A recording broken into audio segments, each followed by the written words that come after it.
The Constantia's sun beat down on the perfectly manicured lawns of the wine estate, an idyllic canvas for Larato's wedding to the impeccably successful Sizwe. The scene was pure, understated Cape Town luxury, yet a tremor of scandal ran through the 150 guests. Larato, poised in a gown that whispered quiet wealth, had done the unthinkable. She had invited all 5 of her significant former boyfriends. They were seated conspicuously at the groomsmen plus table, a collection of men with bruised egos and varying degrees of suppressed resentment.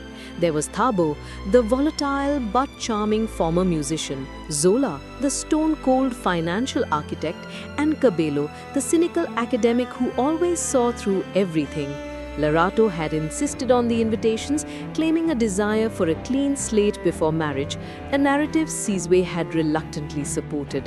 However, a flicker of cold, calculated satisfaction in Larato's eyes, missed by Sizwe but noticed by Cabello, suggested her intentions were far from peaceful. She had spent weeks curating this guest list not to celebrate her future, but to meticulously stage a confrontation with her past. The tension was a palpable heat haze, thicker than the summer air, and the guests knew, instinctively, that this wedding would not end with a simple, tender kiss. Larato's smile was the most beautiful and the most unsettling thing in the entire vineyard. As the reception commenced, the air grew thick with forced joviality and thinly veiled aggression. Sizwe, handsome and oblivious, was working the room, trying to appear magnanimous, but his hand shook slightly as he raised his glass. He kept darting anxious glances toward the ex's table. Larato, however, was a vision of composure. She circulated among the tables, ensuring the exes caught a clear view of her happiness, or what she wanted them to perceive as happiness. Sabo, never one to hide his emotions, slammed his champagne flute down, the noise slicing through the smooth jazz. Zola, conversely, adopted a posture of icy detachment, whispering barbed comments to his neighbor about the quality of the vintage and Sizwe's newly acquired sports car. Cabello, leaning back with a detached smirk, was the most unnerving of the 5. He simply watched Larato, his gaze lingering on the tiny, almost imperceptible earpiece hidden beneath her dark, coiled hair. He seemed to understand that the game was already in play, and he was not the sole player. Larato caught his eye, and for the first time, her facade cracked, replaced by a momentary shared acknowledgement that something monumental was about to shatter the flawless perfection of the day. The entire expensive affair, she reflected, was merely a set piece, awaiting the detonation. The ceremony began by the reflecting pool. Sizwe's face was pale, his eyes fixed nervously on Larato, who floated towards him, ethereal and distant. It was during the pronouncement of their unity that the first sabotage detonated. Thabo, fueled by 4 hours of expensive vintage wine and ancient heartache, suddenly surged forward. He didn't shout. Instead, he seized the microphone from the overwhelmed officiant and, his voice shaking with raw emotion, launched into an impromptu, bitter ballad. It was a soulful Xhosa lament that chronicled Larato's history of heartlessness, her ambition, and his own ruined artistic dreams. The lyrics were devastatingly specific, citing arguments, broken promises, and the exact color of the scarf she wore the day she left him. Gasps rippled through the elite crowd. Sizwe was rigid with fury, unable to move. Yet, Larato remained serene. She met Thabo's tear-filled eyes not with pity, but with a gaze of mild assessment, as if a particularly talented actor had just completed a tricky monologue. When security finally escorted a sobbing, resistant Thabo away, Larato simply reached out, straightened Sizwe's bow tie, and offered the most genuine, beautiful, and utterly unsettling smile of the entire day. Zola, the ex-banker, could not tolerate Table's messy, dramatic display. For Zola, a public scene had to be calculated, strategic, and utterly damning. Moments after Table's removal, Zola stood, pulling a neatly folded sheet of paper from his custom-tailored jacket. He cleared his throat, silence descending once more. Tebo's little song was touching, if juvenile, Zola announced, his voice carrying the professional chill of a corporate boardroom. But I prefer hard evidence.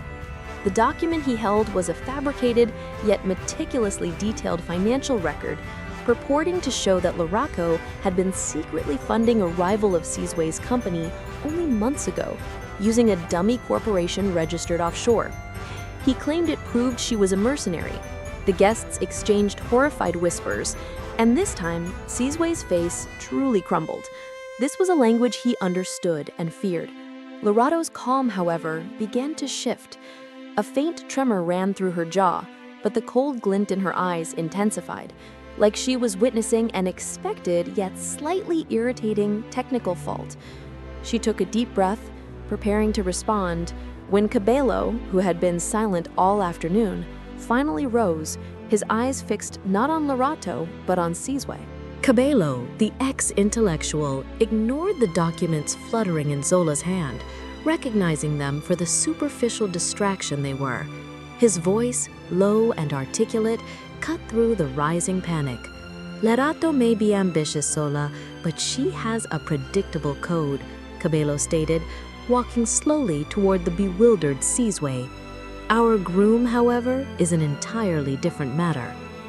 Cabello then produced a small, dated receipt, a simple piece of thermal paper, nothing dramatic, yet its effect was immediate and devastating. It wasn't about money or infidelity. It was a receipt for the rental of storage unit C-27, paid for monthly by Sizway, dating back 3 years. This unit, Cabello continued, his gaze unwavering, is where Sizway stores the collection of stolen artifacts, which he acquired during his alleged charity work in Lesotho, not to mention the forged university credentials he used to secure his first major investment. The accusation was deeply specific, utterly unexpected, and hit Sizway like a physical blow. The supposedly perfect groom staggered, the color draining from his face as he weakly tried to deny the claim. Lorato watched, a single, sharp intake of breath escaping her lips. This revelation was far more valuable than she had anticipated. The accusation against Sizway, a secret more damaging than any old flame could conjure, ignited a desperate, chaotic frenzy among the exes. Thabo, forgetting his heartbreak, rejoined Zola, who, forgetting his corporate composure, now saw an opportunity for true mayhem. The exes had come to destroy Lorato's happiness, but now a shared sense of vindication and mutual spite united them in destroying the groom instead. They began shouting accusations, detailing Sizway's past cruelty and arrogance, fueled by the shock of Cabello's revelation. The floral arrangements were overturned, an ice sculpture crashed to the ground, and the white wedding cake became a casualty of the escalating confrontation. Sizway's best man tried desperately to intervene, only to be shoved aside. Lorato stood silently between the pool and the shattered remnants of her lavish decor, the chaos swirling around her like a dust devil. The guests were either fleeing or recording the entire spectacle on their phones. This was it, the magnificent, scandalous disaster she had risked everything for. The cold gleam in her eye transformed into a victorious, hungry sparkle. She knew that what they were doing to her, destroying her wedding, was precisely the act that would lead to her ultimate victory.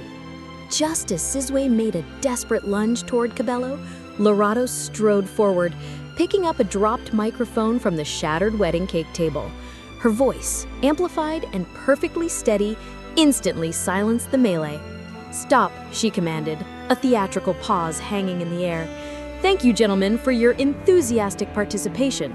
She then turned, her face radiating a triumph that was far from bridal bliss, and addressed the now motionless crowd. This entire wedding, the invitations, the tension, the accusations, the destruction, it has all been recorded by 36 hidden cameras. Laramig then lifted the cuff of her gown, revealing a miniature body camera strapped to her wrist.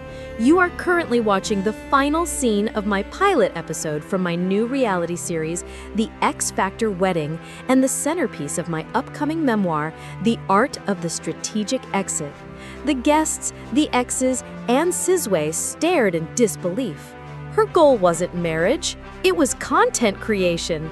Lerato revealed she had orchestrated the entire scenario, relying on their predictable jealousies and Sizwe's hidden shame to provide the explosive, viral footage she needed to launch her media empire. Sizwe, realizing he had been played and his own devastating secret exposed, lunged at Lerato. But Thabo and Zola, now utterly bewildered, instinctively held him back, their last involuntary act as part of her script. Lerato didn't flinch. She simply smiled at the exes, the irony complete. They had tried to ruin her, but in their fury, they had perfectly executed her plan. She had used their ego, their jealousy, and their need for spectacle to engineer her own scandalous viral exit from a life she never wanted. She walked calmly toward the gate, shedding her diamond bracelet like a husk, and paused. "The network will pay Sizwe handsomely for his appearance, of course," she announced sweetly, her final dig landing perfectly. "The contract is non-negotiable." Lerato stepped into a waiting luxury SUV, which sped away, leaving the chaos, the wreckage, and the stunned men behind. Lerato's memoir, detailing how she lured and exposed 5 toxic partners, including the final explosive groom, debuted at #1. What her exes did to her, the destruction of her wedding, did indeed shock the world and secured her goal: instant fame and immense fortune, proving that sometimes the most magnificent weddings are those that intentionally and spectacularly fail.